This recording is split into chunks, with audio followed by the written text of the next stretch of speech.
আমি মরহুমা বেগম খালেদা জিয়ার বড় সন্তান তারেক রহমান। আমি আজকে এখানে উপস্থিত সকল ভাইয়েরা এবং বোনেরা যারা উপস্থিত আছেন, মরহুমা বেগম খালেদা জিয়া জীবিত থাকাকালীন অবস্থায় যদি আপনাদের কারো কাছ থেকে কোনো ঋণ নিয়ে থাকেন, দয়া করে আমার সাথে যোগাযোগ করবেন। আমি সেটি পরিশোধের ব্যবস্থা করব ইনশাআল্লাহ।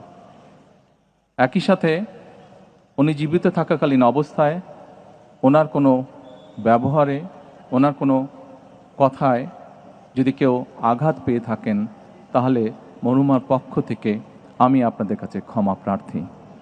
দোয়া করবেন আল্লাহ তাআলা যাতে ওনাকে বেহেশত দান করেন। আসসালামু আলাইকুম।